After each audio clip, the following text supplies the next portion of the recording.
हम लोग देश के जिस कोने में जाते हैं, चाहे वो राजस्थान हो, चाहे वो उत्तर प्रदेश हो, चाहे वो हिमाचल हो, चाहे वो मध्य प्रदेश हो, जहां जाते हैं लोग कहते हैं हमारी ओल्ड पेंशन स्कीम को आप लागू कर दीजिए, हमें नई पेंशन स्कीम नहीं चाहिए, क्योंकि बाजार और स्टॉक मार्केट से वो रिलेटेड है, उसका जो रिटर्न है उसमें कुछ पता नहीं है कितना आएगा, आप ओल्ड पेंशन स्कीम हमें दे दीजिए जिसमें ग्रेजुएटी मिलती थी, फैमिली पेंशन मिलती थी और एक पता रहता था कितना मिलेगा।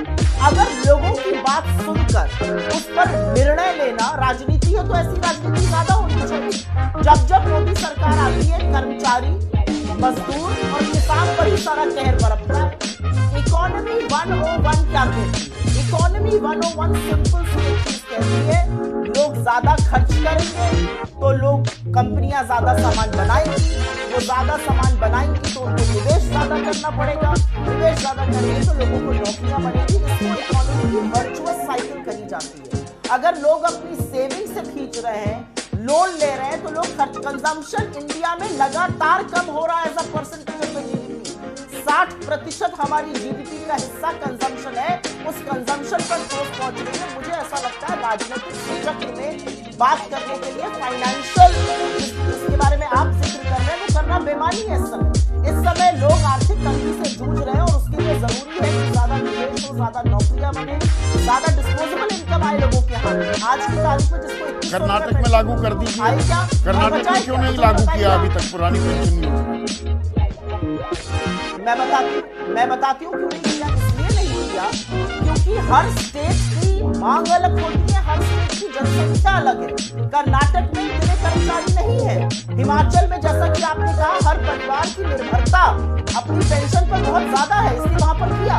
राजस्थान में किया, छत्तीसगढ़ में किया। केंद्र सरकार ने क्या किया? कुंडली मार के बैठ गई, ये जी पैसा वापस नहीं होगा। क्यों नहीं वापस होगा? अच्छा, एक चीज अंत में मैं कहना चाहती हूँ, या तो आप कह दीजिए कि ओल्ड पेंशन स्कीम बिल्कुल गलत है, ये कहीं लागू नहीं होनी चाहिए, हम एक पैसा वापस नहीं करेंगे।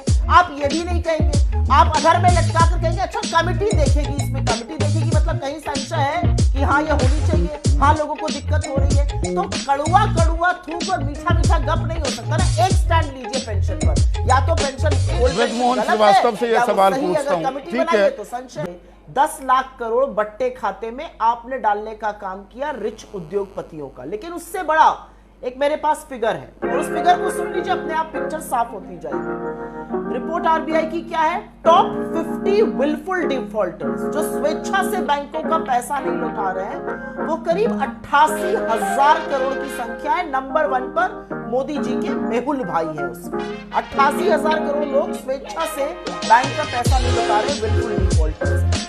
एक आंकड़ा आपको और देती हूं, और ये आंकड़ा चौंकाने वाला है। ये मेरा आंकड़ा नहीं, अगेन एसबीआई की लाइफ इंश्योरेंस की फाइनेंशियल रिपोर्ट का आंकड़ा है। वो कहता है 47% लोगों ने इस देश में पिछले 5 साल में या तो अपनी जीवन बीमा पॉलिसी सरेंडर कर दी है या प्रीमियम नहीं भरा है।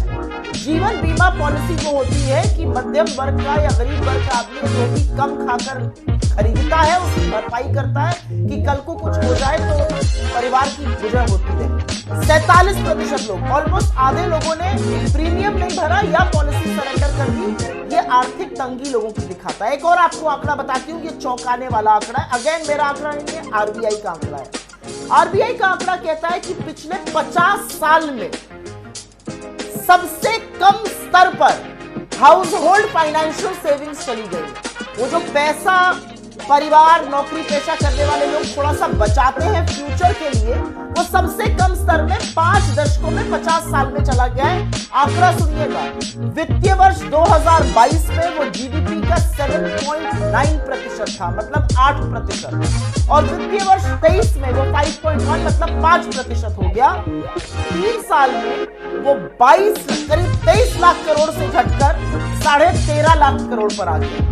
ये आपको सेविंग्स दिखा रहा है। लोग अपनी सेविंग से पैसा निकालकर खर्चने को मजबूर है। इसका एक और आंकड़ा है, और ये आंकड़ा जरूरी है सुनने। रिटेल लोन 14-15% पे लेता है। जी हाँ, 14-15% पे लोग लेते हैं। बहुत परिवार हिंदुस्तान में उसको लेने से सकुचाते हैं क्योंकि इतना हाई रेट है। रिटेल लोन 36 लाख करोड़ से बढ़कर 48 लाख करोड़ पे पहुंच गया 1 साल के अंदर, वित्तीय वर्ष 22 से 23। ये सारी चीजें क्या दिखा रही है? ये दिखा रही है कि लोग बीमा पॉलिसीज का प्रीमियम नहीं दे पा रहे, ये दिखा रही है कि सेविंग से लोगों को खर्चा करना पड़ रहा है, ये दिखा रही है कि लोग बहुत महंगा रिटेल लोन लेने को मजबूर है। ये आर्थिक तंगी दिखा रही है।